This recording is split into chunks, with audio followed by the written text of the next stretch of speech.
Bom dia para quem teve alguém que chegou agora aí.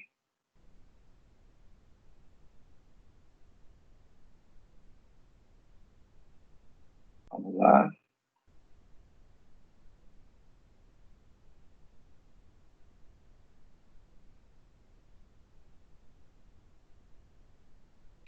Vamos lá, então. Ó. Hemodiálise. Tá? O que é a hemodiálise? A hemodiálise ela é um processo em que o indivíduo tem uma falência renal. Primeira coisa, ele precisa ter uma falência renal. Tá? Seja por que motivo for. Tá? Ele terá uma falência renal e o rim dele não terá condições de executar a filtração da urina. Tá? Existem bastante pessoas que acham que o paciente que está em hemodiálise, ele não forma urina. Tá? É um engano. Boa parte desses pacientes, eles formam a urina, mas o problema nesse paciente é a filtração. Tá? São dois processos renais. Você tem a formação da urina, uma coisa é a formação da urina, a outra coisa é a filtração. Tá?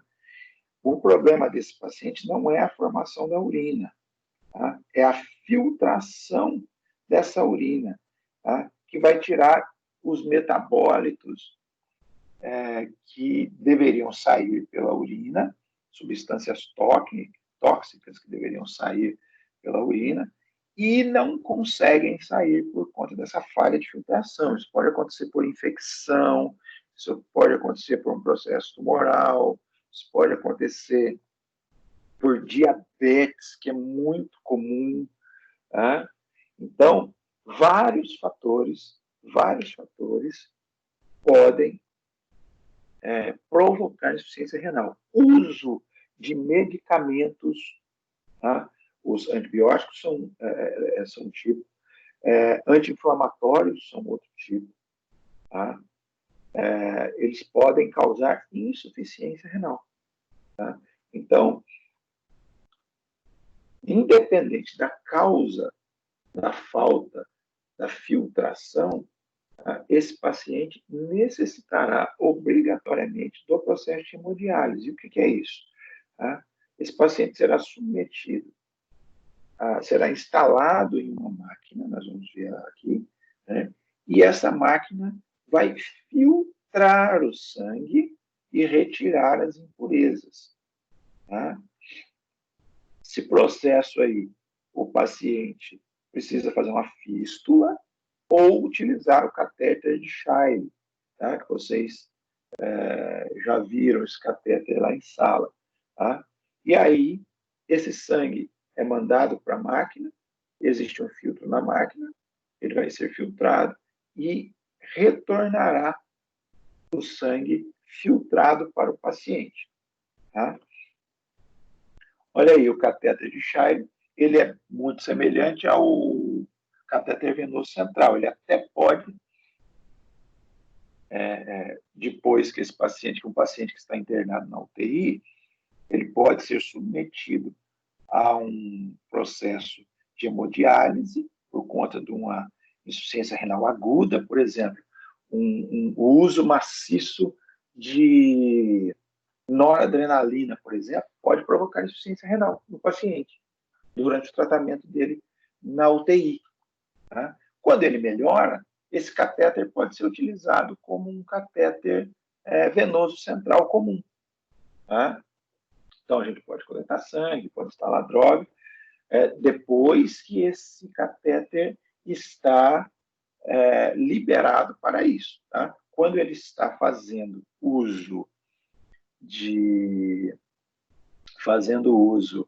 da hemodiálise, tá? Esse catéter é exclusivo para hemodiálise. A gente não fica mexendo nisso, tá? Só a equipe da hemodiálise que vai mexer nesse catéter. Tá? Esse catéter ele é utilizado em dois momentos para o paciente vai ser submetido à hemodiálise. Primeiro momento é nesse momento na UTI, que o paciente entra em insuficiência renal aguda, pela questão da patologia que ele se encontra. Por exemplo, que patologia um paciente na UTI pode ter para fazer insuficiência renal aguda? O uso maciço de noradrenalina é uma situação. Tá? O grande queimado é outro, que ele pode fazer insuficiência renal. O indivíduo que faz rabdomiólise. Tá? O que é a rabdomiólise? É uma destruição muscular.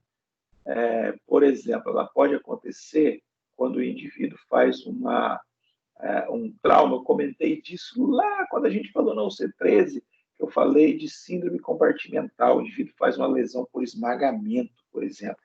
Né? Então, muita proteína muscular é liberada no sangue e essa proteína obstrui os túbulos renais.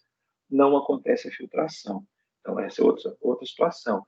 Indivíduo com acidente de animal peçonhento, tá? Cascavel, por exemplo, ela faz uma lesão violenta renal, pode fazer insuficiência renal aguda gravíssima. Tá? Alguns mecanismos de trauma direto abdominal, por exemplo, né? Ele fez um trauma abdominal, fez uma lesão renal no indivíduo. Também. Tá? Sepsemia, indivíduo em sepsemia pode fazer insuficiência renal aguda. Tá? O indivíduo com descompensação do diabetes pode fazer insuficiência renal aguda. O indivíduo em uso de antibiótico por longo tempo, né, que provavelmente vai estar associado a uma sepsemia também. Tá? Também esse indivíduo pode fazer insuficiência renal aguda. Tá? Desidratação grave pode fazer insuficiência renal aguda. Tá? Então, esses pacientes, tá? Não é um paciente que ele teve um problema de diabetes durante a vida e ele foi evoluindo para uma insuficiência renal crônica. Tá? Esse paciente é aquele paciente que internou, é o nosso paciente que internou ontem, né, por conta do infarto, fez uma infecção respiratória por conta do respirador, né, fez uma sepsemia e fez uma insuficiência renal por conta da sepse. Tá? Esse paciente, tá, ele recebe o catéter de Chaille, ele vai receber o catéter de Chaille para que ele possa fazer o processo de hemodiálise. Tá? O segundo momento que esse catéter vai ser utilizado para hemodiálise é quando esse paciente inicia o processo dele de hemodiálise. Tá? Ele fez a avaliação, é um paciente que já não está fazendo mais filtração glomerular, passou do especialista, o especialista falou, olha, vai precisar começar a fazer, vai ter que começar amanhã ou depois de amanhã. Tá? Então, esse paciente vai receber o catéter de Chaille temporariamente, tá? Temporariamente, para que ele consiga fazer o processo de hemodiálise, até ele fazer uma outra coisa que é a fístula. Deixa eu ver se é o próximo aqui. Tá? Que é a fístula. Tá? Artério venosa, que é um processo cirúrgico, tá? Que vai acontecer isso aqui, ó. A fístula, o cirurgião vascular, ele vai juntar uma artéria e uma veia, tá? De membro superior, tá? Inicialmente, tá? E nessa fístula vai ser puncionada, ela vai ser puncionada no momento de se fazer hemodiálise. Tá? Então, o que ela faz? Ele faz uma anastomose, né? Junta uma artéria com a veia. Tá? Esse acesso fica mais calibroso, tá? Com maior fluxo sanguíneo, tá? E ele é exclusivo para a hemodiálise, exclusivo para a hemodiálise. Esse acesso, a gente não pode funcionar para coletar exame, a gente não pode nem verificar a pressão nesse membro que existe a fístula. Muito importante é isso. Tá? Então, esse membro do indivíduo será preservado de tudo. Tá? Quando acontece isso, olha aí, ó, fica desse jeito, olha aí o braço do paciente, como é que fica. Essa fístula já é uma fístula já bem utilizada, né? bastante usada já, né? Talvez esteja até não funcionante mais. Mas é comum você ver no braço dos pacientes que fazem hemodiálise, tá? Várias dessas. O cara que faz há muitos anos, ele tem várias dessas nos braços. Várias. Várias. Tá? Porque ele faz há muito tempo. Tá? E um outro momento que o catéter de Chaille vai entrar é quando essas fístulas começam a falhar. Tá? Que elas falham, elas duram algum tempo, né? E depois elas começam a falhar. Aí, nesse momento que ela começa a falhar, que o indivíduo tem que marcar uma cirurgia novamente, tá? Marcar uma cirurgia novamente, para fazer outra, ou no outro braço, ou no mesmo braço, tá? Esse paciente irá utilizar o catéter de Chaille nesse intervalo. Tá? Então, para que se não vai fazer isso rapidamente, né, de um dia para o outro, ele irá utilizar o catéter de Chaille também. Então, 3 momentos. Insuficiência renal aguda, paciente na UTI, vai usar o catéter de Chaille. Início de tratamento, tá, da hemodiálise, antes dele fazer a fístula.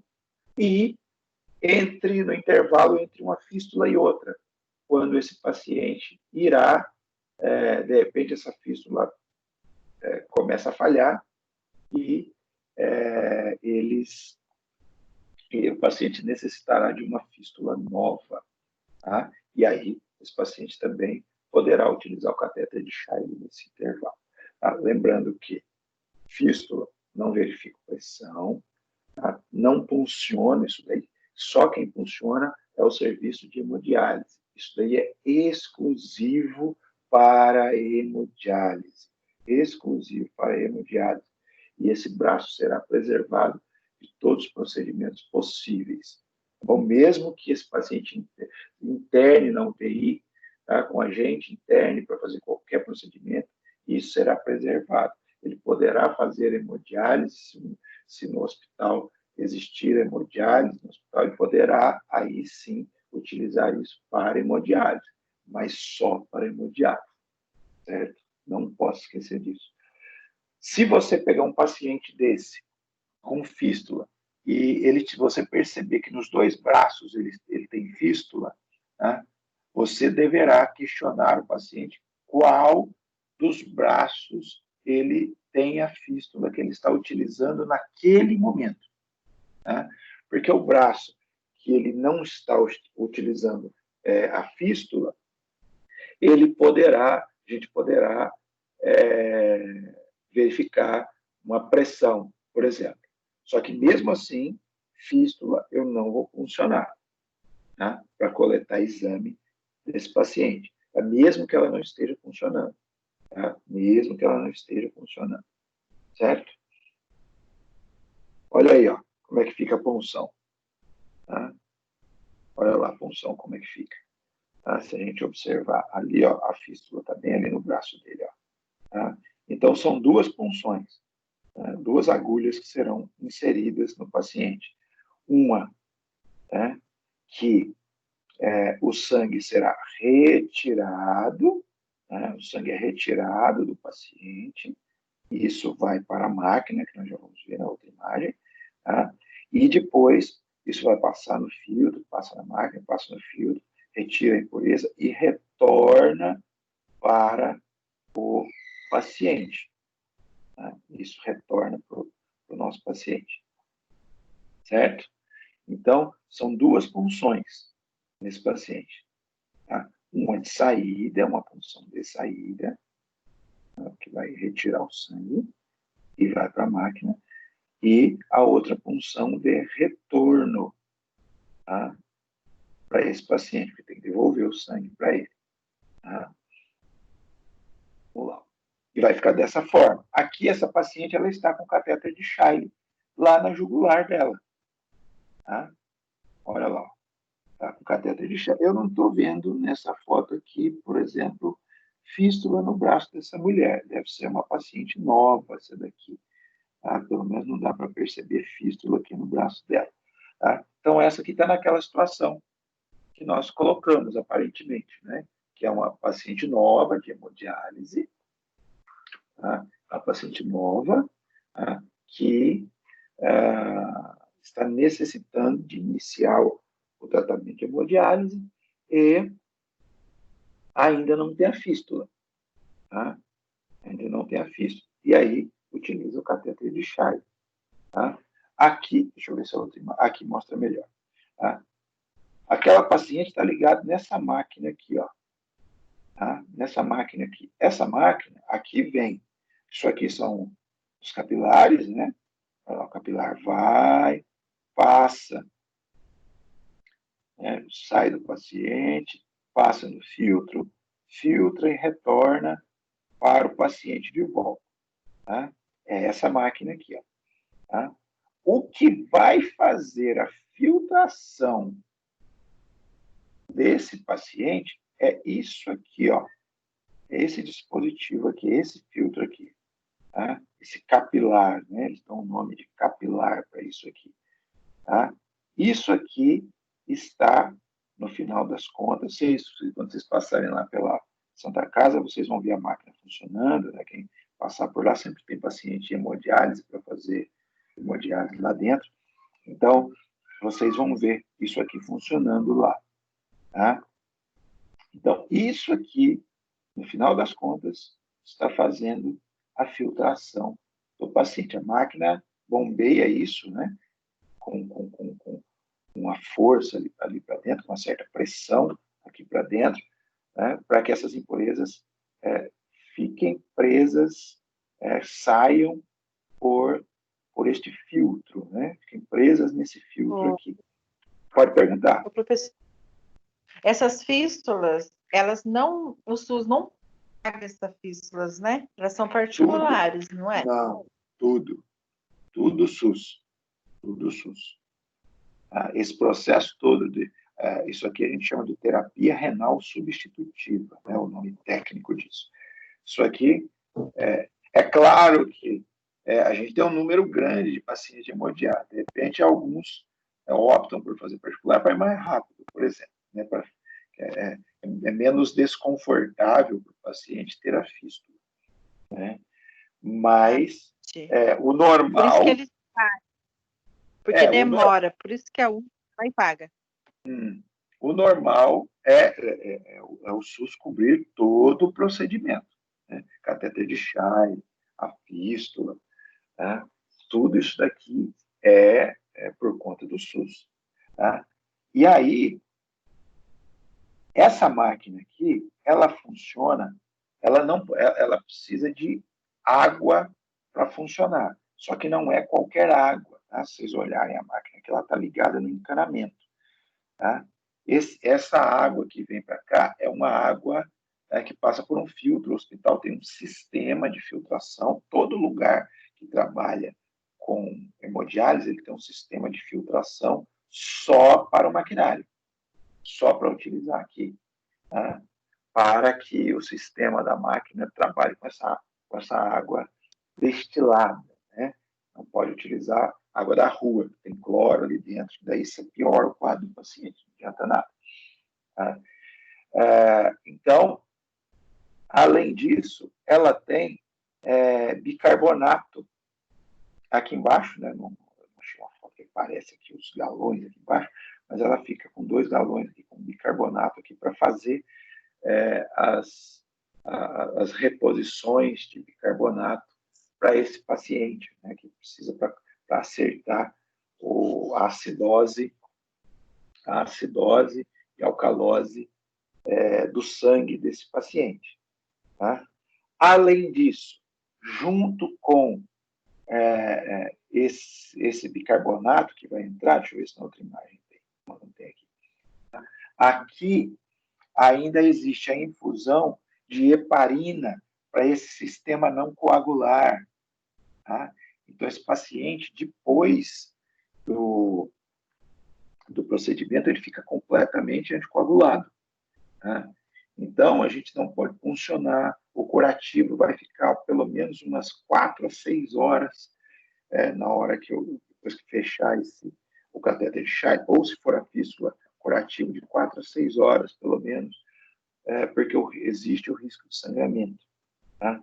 Um outro detalhe com relação à máquina é que esse paciente pode ver que ele está monitorizado. Olha lá, o aparelho de pressão, ele fica monitorizado o tempo todo, porque esse paciente pode fazer hipotensão. Tá? Que na hora que começa a retirar o sangue do paciente, tá?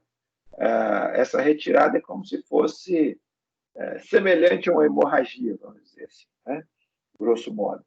Tá? Então, esse paciente pode fazer hipotensão, dependendo da situação clínica do paciente, tá? Pode fazer parada cardíaca. Então, esse aqui é um paciente grave também. Tá? Quando eventualmente, vocês forem trabalhar com hemodiálise, você tem serviço de hemodiálise, em Mojimirim nós temos esse serviço, tá? Também é o mesmo esquema de UTI. Tá? Então, você tem um número X de pacientes para cada técnico, tá? Para que você tenha segurança da execução disso daqui. Os parâmetros disso daqui todos, o médico vai prescrever, né? A prescrição aqui não é medicamentosa apenas, né? Mas é da quantidade de volume que será retirado desse paciente. Tá? Então, nesse painel aqui, é inserido a quantidade de volume que será retirado desse paciente, né? Porque esse paciente ele faz a cada 2 ou 3 dias, né? 4 dias, dependendo da clínica do paciente, ele tem que passar por esse processo. Né? Então, a primeira coisa que nós fazemos nesse paciente é pesar esse paciente quando ele chega. Né? Então, pesei esse paciente.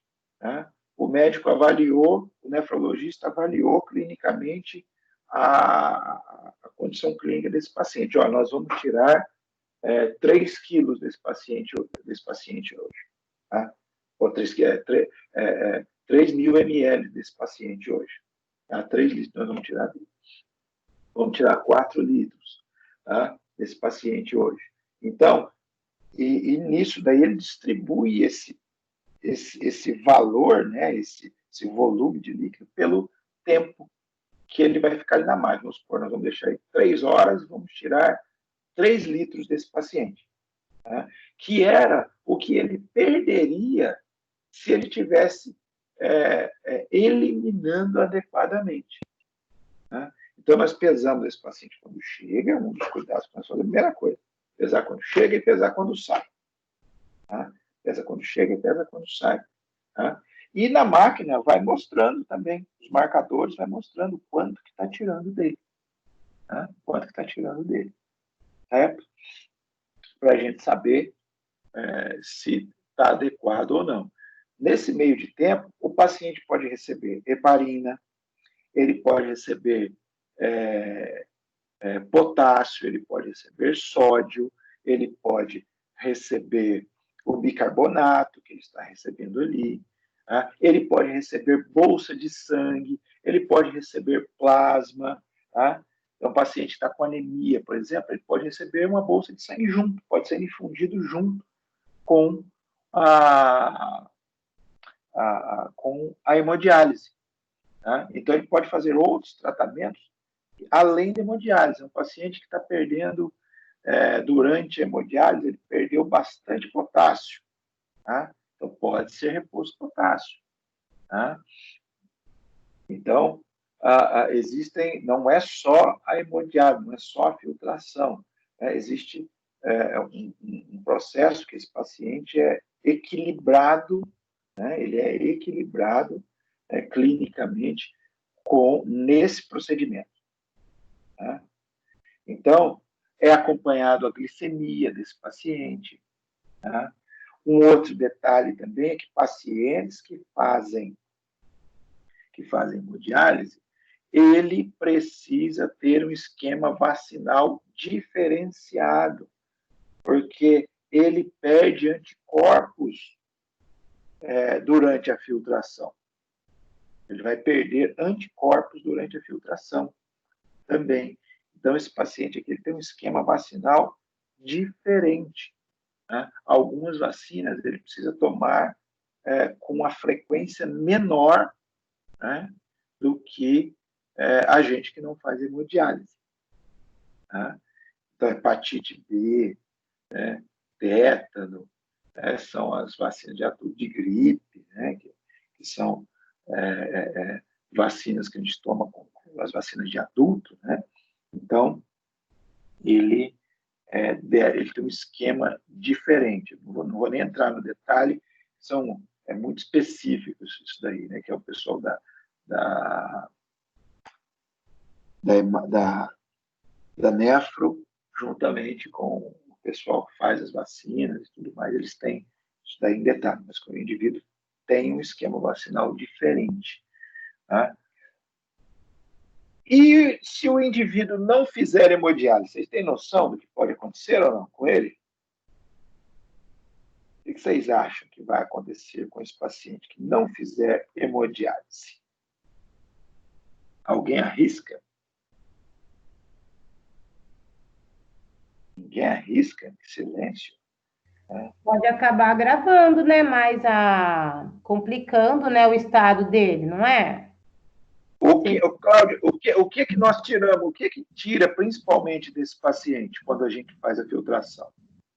A infiltração? Não, quando faz a filtração, o que você acha que tira do sangue desse paciente?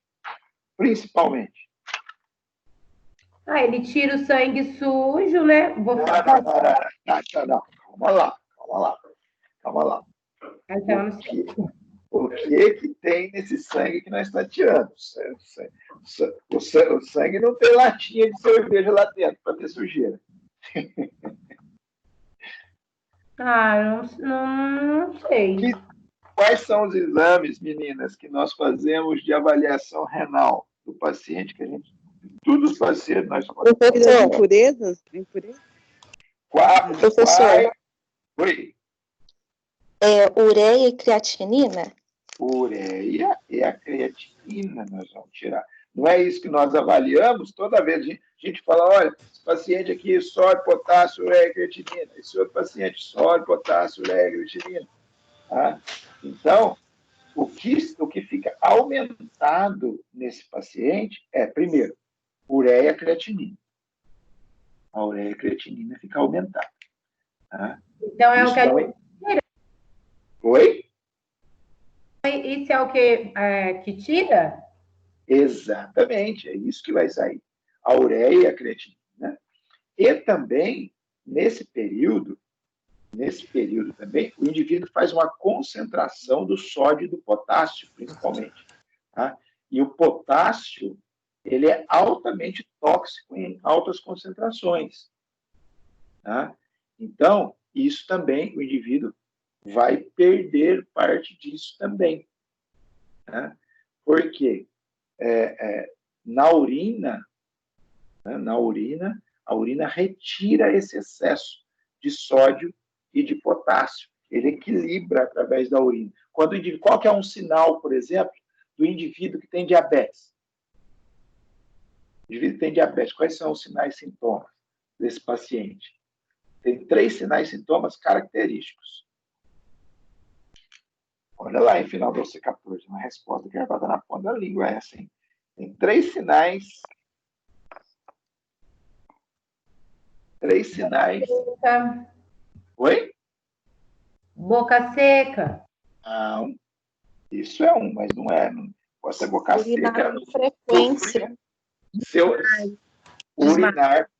Urinar com frequência, o aumento da micção. O que está acontecendo quando o indivíduo tem diabetes, que aumenta a micção dele? Que é um dos primeiros sinais. Eu tive um colega agora, há pouco tempo, que ele tem minha idade e descobriu que tem diabetes. Falou, rapaz, comecei no banheiro, não aguentava levantar à noite para ir no banheiro. O que é que o corpo dele estava fazendo? Eliminando o excesso de glicose. Tá? Então, a gente tem algumas vias de eliminação. a urinária é uma das que o meu corpo mais usa. Tá? Então, eu tenho eliminação urinária, eliminação fecal, tá? Que esses metabólitos vão sair todos por essas vias. Tá? E esse excesso de sódio, potássio, que o indivíduo tem também ele é equilibrado liberando a urina. Tá? Liberando a urina. Quando isso aqui não acontece a filtração desse sangue, o indivíduo pode até ter urina, mas isso não é filtrado, isso fica concentrado no indivíduo.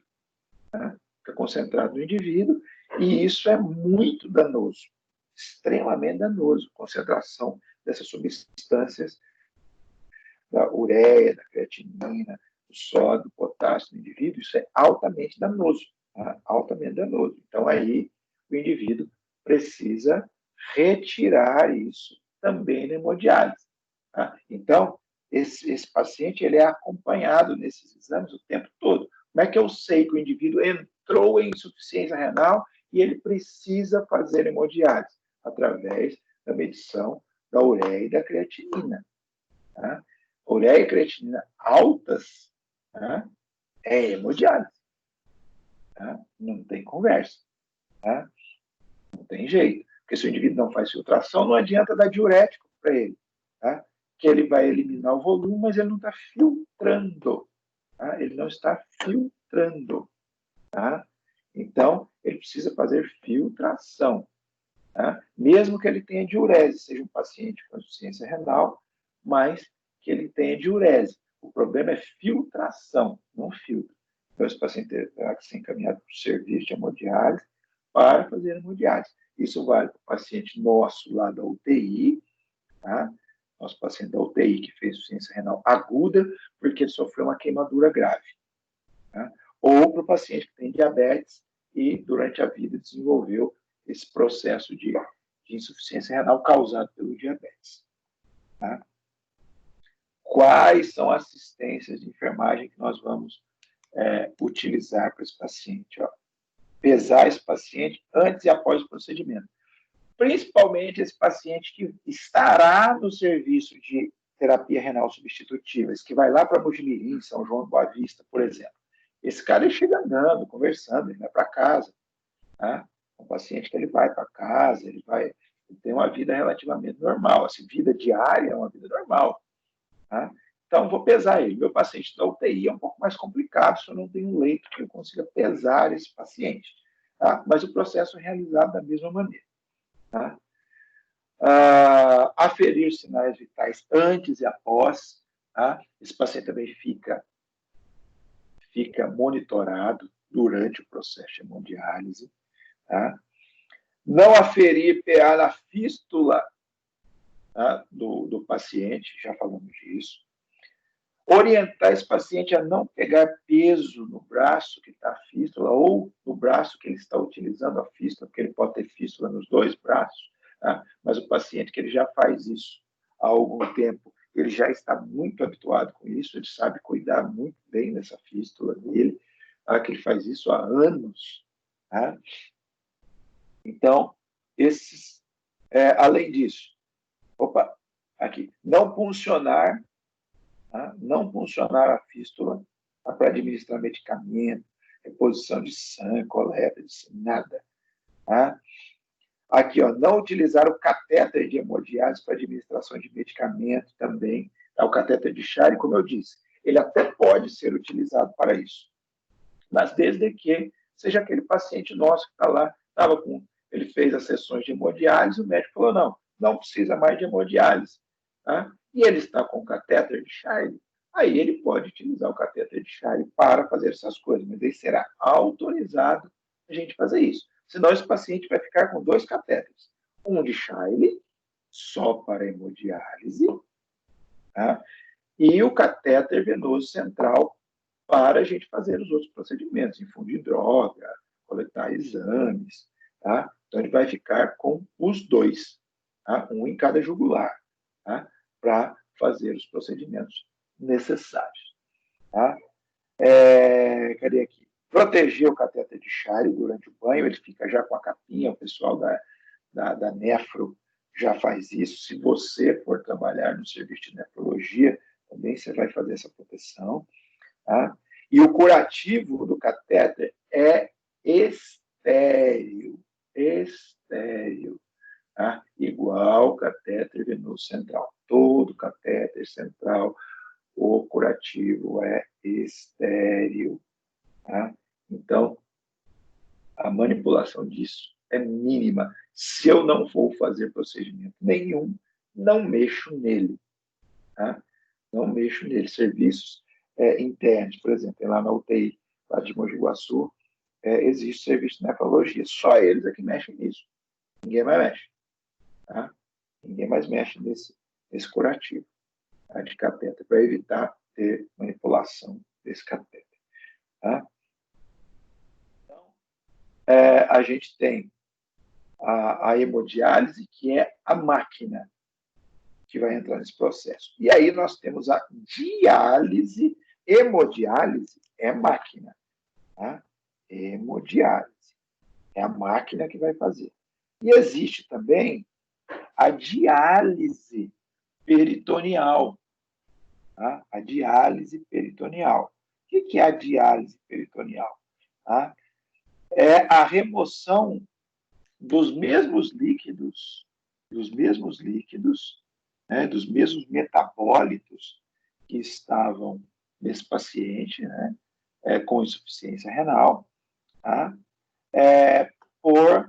Através de um catéter que ele é introduzido no abdômen do indivíduo, né, no peritônio, e é infundido um líquido lá dentro, nós vamos ver.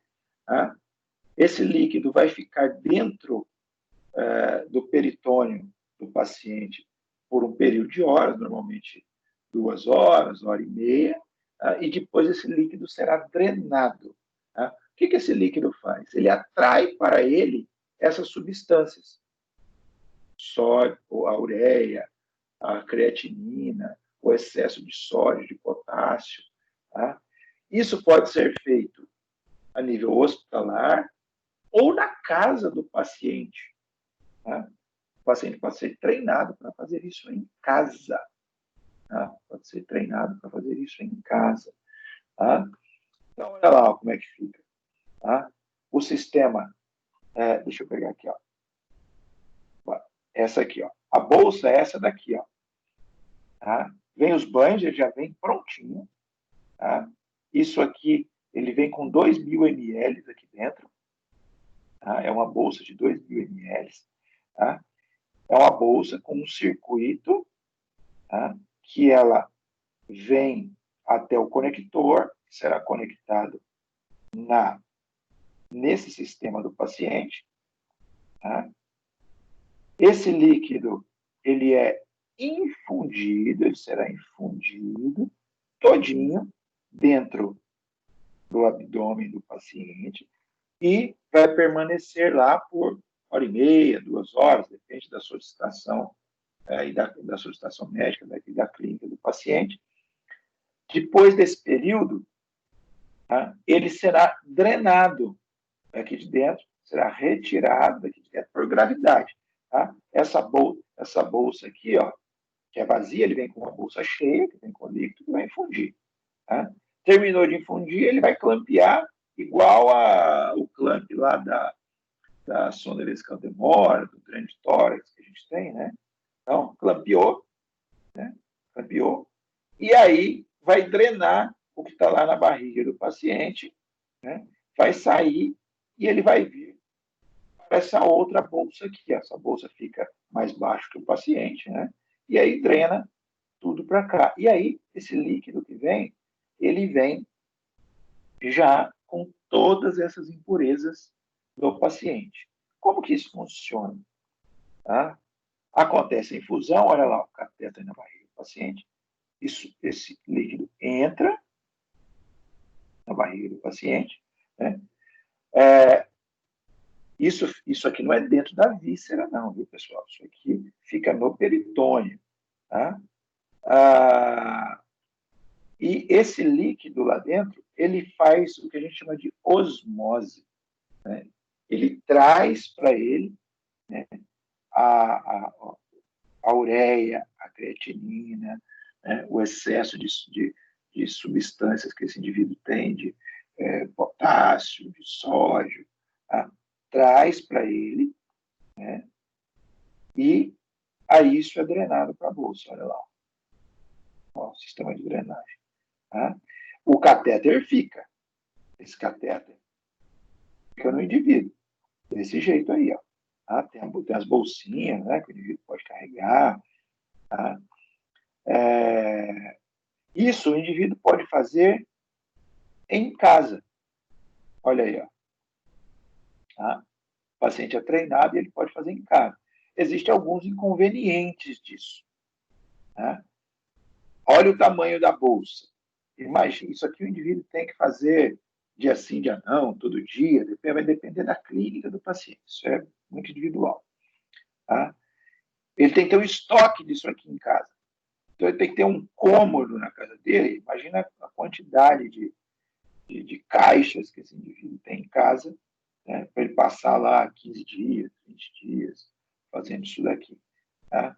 Então, o indivíduo pode fazer em casa. Isso daqui é na casa do paciente. Né? Ele é treinado para utilizar e ele utiliza na casa dele sem problema nenhum. Tá? Para quê? Para a mesma coisa que se faz hemodiálise. Tá?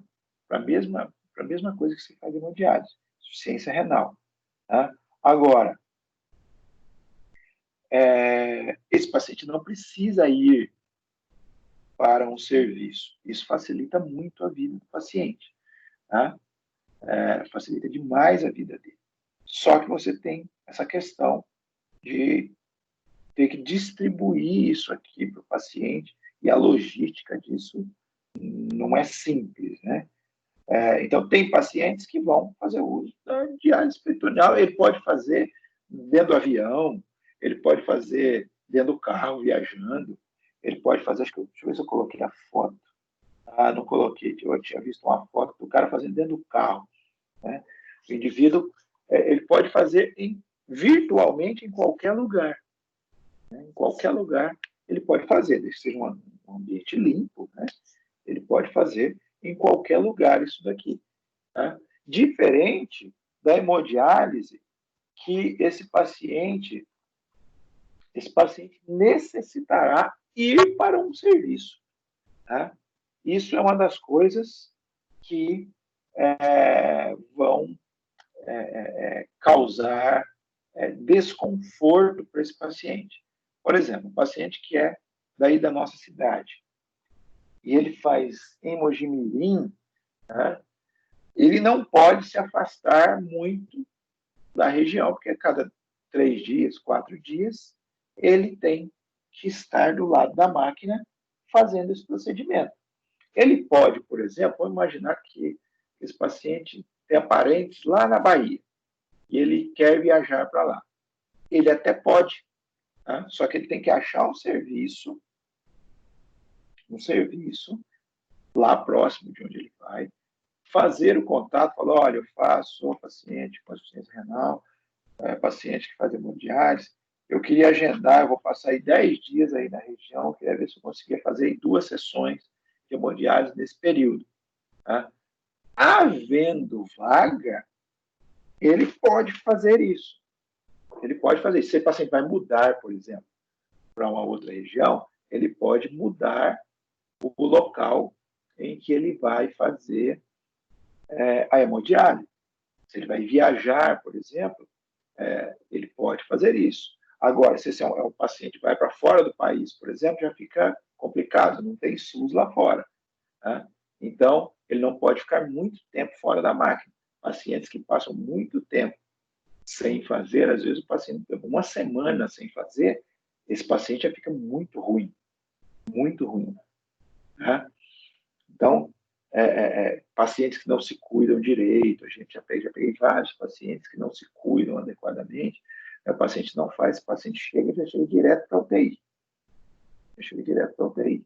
Por conta do nível de ureia, de creatinina, acúmulo de potássio, de sódio que esse indivíduo tem, tá? durante esse período que ele fica sem fazer. Né? Então, você tem bastante inconveniente com relação à hemodiálise, que ela é um procedimento, não é um procedimento relativamente simples, né? Mas tem seus riscos, né? Porém, você tem esse desconforto do paciente, que ele não pode estar saindo para muito longe do serviço. Isso é uma das coisas. Na diálise peritoneal, essa situação aqui, né, o paciente ele pode ir para qualquer lugar, desde que ele consiga carregar o material dele, ele pode ir para qualquer lugar, que ele pode fazer em qualquer lugar, né, dentro da casa do parente, ele pode fazer onde ele estiver. Só que ele tem que carregar o material dele, né, e não é pequeno. Então, os dois têm suas vantagens e seus inconvenientes para o paciente. Tá? A diálise peritoneal vocês vão ver ser feita no hospital? Até podem, em hospitais que não têm máquina de hemodiálise. Tá? Vocês vão ver substituir a hemodiálise pela diálise peritoneal. Eu fiz muito disso daqui quando não tinha máquina no hospital onde eu trabalhava. Né? Hoje tem máquina, então você não precisa fazer isso aqui. Mas quem fazia isso aqui era a enfermagem, fazia isso daqui. Instalava o sistema, né? E a gente dava assistência. Mesma coisa, pesava pacientes, sinais vitais antes, sinais vitais depois. Aí tem um detalhe, o balanço hídrico isso aqui entra na conta do balanço hídrico, tá? Porque você infundiu 2.000 ml no paciente. Tá? Você infundiu 2.000, tem que ver quanto que vai sair na outra bolsa. É para sair mais de 2.000 até.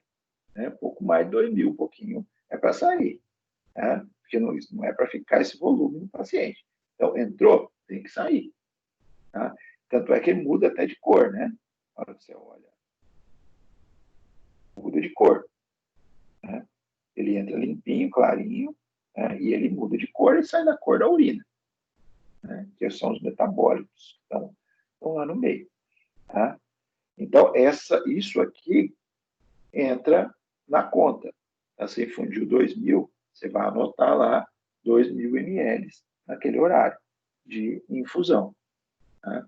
Diálise peritoneal. Tá? Depois, drenagem, isso é perda.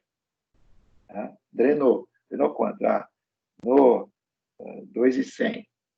Tá? Drenou 1.900. Tá? Você vai anotar nas perdas quanto que perdeu. Tá? Mesma coisa vale para hemodiálise. Tá? Na hemodiálise, vamos supor que o nosso paciente esse paciente perdeu 3.000 ml, tá? De hemodiálise. Tá? Esses 3.000 entra na nossa conta de balanço hídrico. Nesse dia, muito provavelmente, esse paciente vai ficar negativo. Tá? Esse é um paciente que provavelmente nesse dia fica negativo. Tá? Porque ele tem uma perda grande, rápida, né? Em pouco tempo. Então, esse é um paciente que muito provavelmente ele ficará negativo nesse dia, tá? Por conta disso. Mas já é esperado por conta da hemodiálise. Tá? Cada 3 dias, 4 dias, dependendo da clínica, vai acontecer isso de novo. Certo, pessoal? E isso aqui para vocês, deixa eu só encerrar aqui a gravação.